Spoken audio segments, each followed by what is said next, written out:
안녕하십니까. 사과가 맛있는지 가을농원 사과선녀입니다. 오늘은 부사 사과밭에 나와 있습니다. 부사 1차 적과 해보려고 하는데요. 냉해 때문에 사실 적과도 좀 많이 늦어지기도 했고, 또 사과 상태도 뭐 예전에 비하면 택도 없이 그렇게 좋지도 않아요. 크기도 너무 들쑥날쑥하고 중심화도 수정 안 된 게 너무 많고, 또 수정이 안 돼서 많이 흘러 빠지기도 했고요.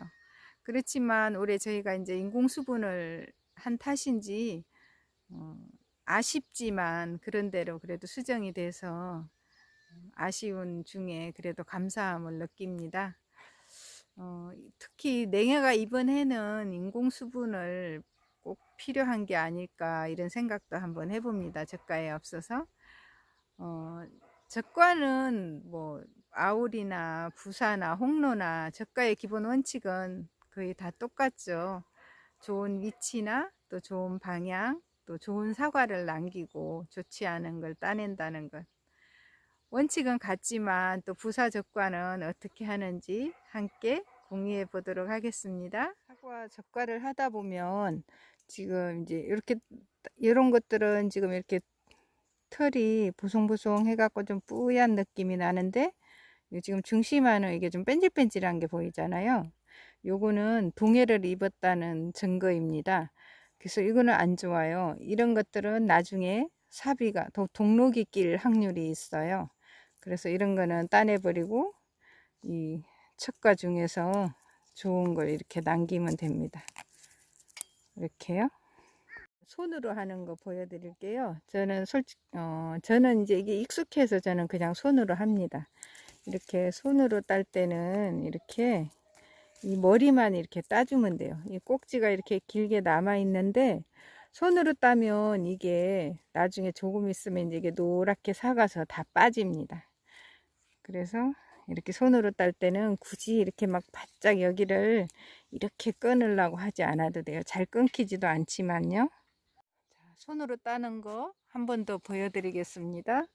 이걸 이렇게 막 이렇게 손톱으로 이렇게 막 이렇게 이 뭐지 꽃 대를 막 꺾으려고 하면 이게 되게 손톱도 아프고 끊어지지도 않아요. 그래서 잘못하면 이 송두리째 끊을 수가 있는데 이렇게 엄지하고 검지만 활용해서 이렇게 딱 잡고 이렇게 약간 비트는 식으로 이렇게, 그러니까 이 검지가 뒤에서 받쳐주고 엄지로 딱 밀면서 이렇게 하면은 그냥 힘없이 그냥 이렇게 뚝 떨어집니다.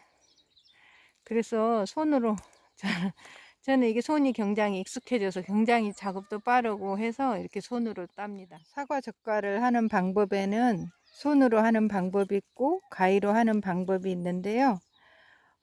가위로 할 때는 이 꼭지 부분을 이렇게 바짝 잘라줘야 합니다. 이렇게요. 그렇지 않으면 이 가위로 하는 거는 이 사과 꼭지가 이렇게 예를 들어서 이렇게 길게 남기고 이렇게 자르면 이게 이대로 말라서 이게 사과가 크면 사과를 수확할 때 이렇게 여기를 사과를 찌르는 경우가 있어요. 그래서 가위로 할 때는 이렇게 꼭지를 이렇게 바짝 잘라줘야 합니다. 뭐 적과하는 방법은 손으로 하든 가위로 하든 어떤 게 좋다 나쁘다 이런 건 아니고요. 본인이 편한 방법을 선택해서 이렇게 하면 됩니다.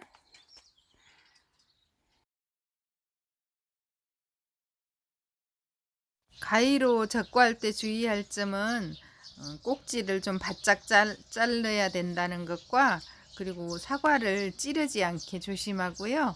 그 다음에 남겨질 사과를 가끔은 같이 또 자르는 경우가 있어요. 이런 것만 주의하시면 됩니다. 간격도 이렇게 한 뼘 정도의 간격이 있는 게 좋아요. 이게 나중에 커지면 이렇게 주먹만해지기 때문에 이렇게 붙어 있는 이런 데는 요 사이에 거 따주는 게 좋아요. 이렇게 간격을 떨어뜨려 줘야 나중에 일조량도 좋고 깔도 잘 납니다. 지금 이 결과지는 보면 척과가 사과도 수정이 잘 되고 중심화는 수정이 안 됐습니다. 이렇게. 근데 우리가 여기서 보면 한 가지 잘 생각해야 될 게, 지금 이 중심화 수정이 안 된 게 보면, 아이고 이 이파리가 자꾸 걸리네요. 이 입이 이렇게 벌어져 있어요. 여기 이렇게 보면. 그리고 여기 수정이 잘 된 거는 이렇게 딱 다물었죠. 야무지게.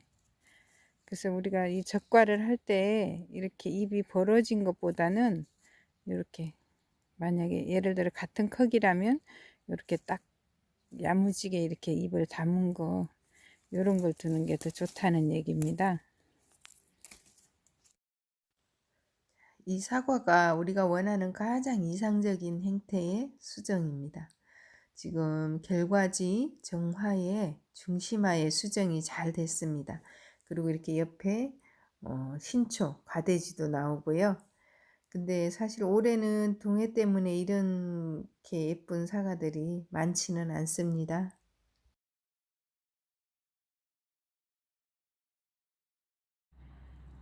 여기 보면 사과에 이렇게 갈색 진물이 나면서 사과가 저렇게 까맣게 썩어 들어가는 게 보이죠? 이게 바로 꽃스근병에 감염이 돼서 그러는 겁니다. 하부병이라고도 하는데요.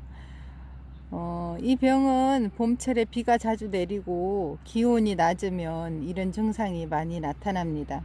그래서 이런 거는 옆에 과일에 묻지 않게 조심스럽게 잘 따내야 합니다. 요런 사과는 지금 보면 이게 이렇게 똑바로 서 있지 않고 이게 이렇게 구부러져 있죠. 이런 게 바로 이제 동해를 입었다는 증거입니다. 그래서 그게 이렇게 사과를 보면 지금 이렇게 털이 보송보송해서 잘 표시는 안 나지만, 이렇게 보면은 이게 이제 나중에 우리 뭐 사과 농사 짓는 사람들은 그냥 흔히 그냥 삽이라고 하는데, 이게 지금 여기 보면 자세히 표현이 될지 모르겠지만, 여기 보면 이렇게 동록이 여기 까맣까맣하게 이렇게 동록이 다 끼어 있어요. 이렇게. 그래서 이런 것들은 이게 상품성이 없어요. 이렇게 이런 거는 따버리는 게 좋습니다. 이런 것도 지금 이런데 하나 달려주면 좋았는데 하나도 수정이 안 돼서 대가 다 노랗게 사갔죠. 근데 항상 얘기하지만 이렇게 뒤에 배바지에 있는 건 좋지 않으니까 먼저 이렇게 따내고요. 적과할 때 항상 제가 말씀드리지만 가장 좋지 않는 것 먼저 이렇게 솎아내는 것도 마찬가지입니다. 이런 건 지금 등받이에 있으니까 안 좋겠죠. 이 등받이는 사과가 크면 여기 딱 걸려서 일속 피해가 많고요. 이렇게 부사 사과 젓과 해보았습니다. 젓과는 뭐 그 기본 원칙만 생각하면 쉬워요. 좋은 사과 이렇게 남기고 좋지 않은 거 따낸다는 거. 그리고 가위로 할 때는 이 꼭지를 좀 짧게 잘라주고 남아있는 사과 여기 찌르지 않게 조심하고, 또 내 생각과 달리 어떻게 이렇게 자르다 보면 이게 남길 사과까지 잘라지는 경우가 있어요. 그래서 가위로 할 때는 그런 것만 좀 조심하시면 됩니다. 이렇게 사과 젓과 해보았는데요. 끝까지 시청 감사드리고요. 좋아요, 구독은 가을농원 선녀에게 힘이 되고 사랑입니다. 감사합니다.